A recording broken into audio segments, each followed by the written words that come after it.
Joining me now is Tennessee Congressman Mark Green. He's the chairman of the House Homeland Security Committee. Mr. Chairman, thanks very much for being here this morning. What can you tell us about these Chinese Communist Party hackers? Well, as you know, Maria, thanks for having me on the show. The way China does it is they do it through sort of separate companies that are distributed throughout their country. And then these entities that are state-sponsored but not technically sort of like as if they owned the company but didn't tell anybody they did. And it's filled with the hackers. There's many of these throughout the country. In fact, I think it was FBI Director Wray who told me in front of my committee that if he put every single person he had on the China desk, he would be outnumbered 50-1 for hackers in China. So they're there. They're very well resourced by the government, and they are continuously targeting the United States and our allies. Well, Congressman, it really strikes me that Christopher Wray has said umpteen times in your committees and other hearings that China is our number one adversary, that China is the biggest threat that this country has faced, that China is, dominating his resources. And yet we never hear any solutions to that from Joe Biden and Kamala Harris. What have they done to actually stop the bad behavior of the Communist Party of China, as we've got spy balloons, surveillance everywhere you look, propaganda everywhere you look, theft of intellectual property, COVID, fentanyl, the list is long.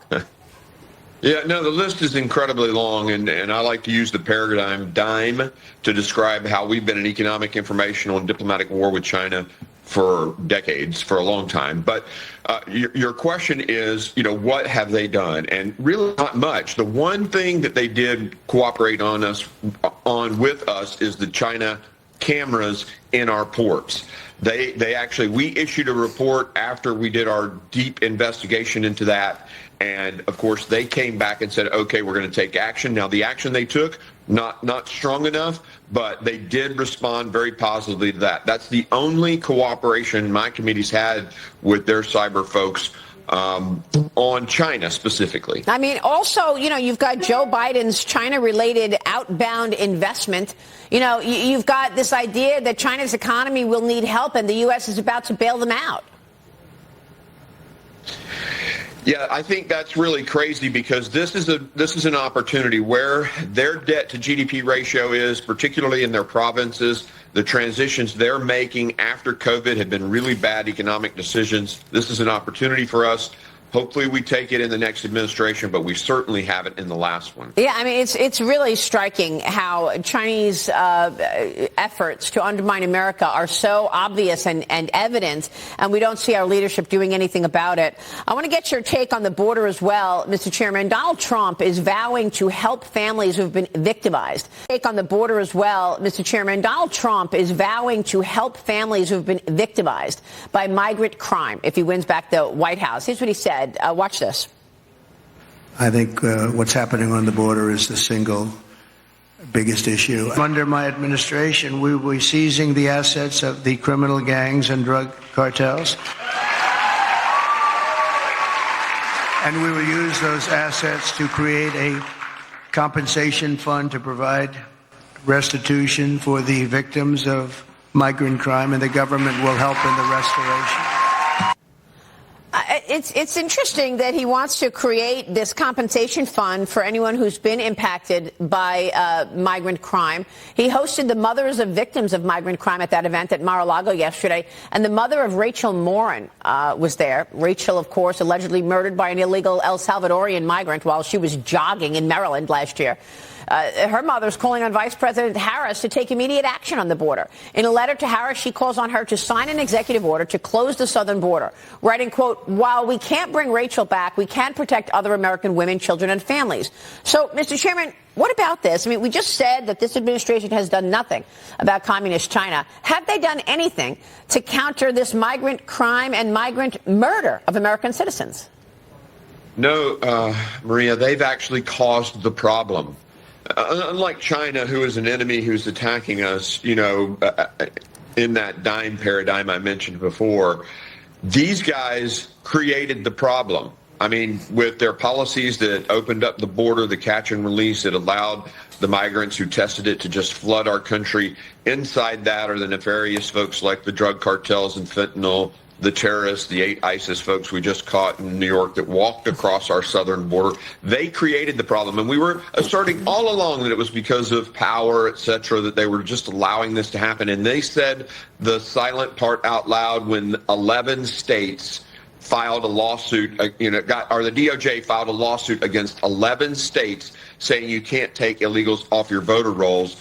That's why they're doing this. It's about power. It's about winning elections. They've got our border wide open, and now they've admitted it with the DOJ's lawsuit. Well, I mean, you're right. How do you believe anything else? I mean, the truth is exactly. these federal appeals judges who are saying reinstate all of those illegals back onto the voter rolls. The law is the law, right? You're supposed to have only citizens vote in this election. How is it possible that these judges are forcing Virginia and Alabama and others to put non-citizens back on the voter rolls after they're trying to clear up the voter rolls? They're ideologically motivated, and they're not motivated by truth to the Constitution. That's how they're doing it. And honestly, the governor should just follow the Constitution and tell them, no, we're purging our voter rolls. I mean, that's what they need to do. The governors just need to say no. I mean, certainly in the election 4 years ago, those states, Arizona and Pennsylvania, defied the Constitution and sent out mail-out ballots. So I think the governors of the 11 states should say, no, we're just going to, we'll appeal it, of course, but we're going to make our voter rolls American citizens. Well, Democrat governors are not going to do that. You know that. No, that's true. I got that part of it. But Virginia, Alabama, yeah, that should be an easy one. Mr. Chairman, you've got a new Real Clear Politics op-ed titled Chaos and Crime, Legacy of the Biden-Harris Border Policies. You write this, nearly 4 years later, looking at the catastrophic, unprecedented border crisis that has unfolded on their watch, can anyone say with a straight face that they have fulfilled their obligation to keep the American homeland secure and safeguard our sovereign borders? The answer unequivocally is no, and Americans are the ones paying the price. I mean, do you think voters will hold them to account for this? Tell us more. You know, I think so. I certainly hope so. When I'm out in the communities, I mean, people are fired up. I'm approached by lifelong Democrats who are saying, I am done with the Democrat Party. And the border is typically one of their number one issues. Yeah. Crime is way up there. The economy. I mean, these guys have created nothing but chaos. Chaos at the border, chaos in our economy, chaos in the world. I mean, Israel, Ukraine, Afghanistan. They've created a world of chaos. And so people are just sick of it, and Democrats are saying they've had enough. So I think... Yep. Unfortunately, she won't take any responsibility for it. You know, she did an interview, Adam Johnson, with Brett Baer, and she would not take any responsibility whatsoever for the wide open border. Jump in here. Yeah, talk about accountability or lack thereof, Maria. As a matter of fact, Mr. Chairman, you're talking about that right now today. Can you help all of us here understand how is it that the American government actually sends airplanes to foreign countries, puts migrants on those airplanes, and then flies them to the U.S. over the border? Can you help us as the chairman of the Homeland Security Committee? Can you help us understand how that happens? No, it's insanity. I mean, it really is. And I get so tired.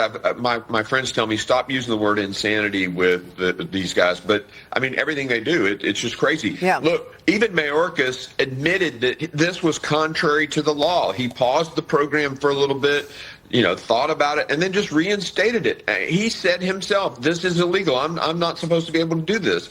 They're lawless. I mean, that's why I impeached the guy in the first place, was because he wasn't following the laws, respecting the Constitution of the United States, the fact that there's a separation of powers that's supposed to be equal, but he just totally disregards the laws passed by Congress. Congress shouldn't feel guilty, though. Joe Biden blew off the Supreme Court when they said you can't, pay off student loan debt. So I don't know. This administration's insane. Real quick, as the chairman of the Homeland Security Committee, are you expecting violence on election night? Are you expecting outside agitators to create chaos in America around this election? Well, hope is not a method, right? So the best thing to do is to always be prepared. And, we talk to governors as I travel around the country. We talk to, local sheriffs and law enforcement personnel, National Guards, all of that. Everybody's ready. You expect, but you hope for the best and you be prepared. There's always a chance that somebody, look, we've had an open border with 2 million people who came in. We had an Afghan who wanted to go shoot up an election place. Right. Clearly that we have to be vigilant. Chairman, thank you very much for being here this morning. Mark Green, this morning. Thanks, Maria. All right, we'll see you soon. We'll be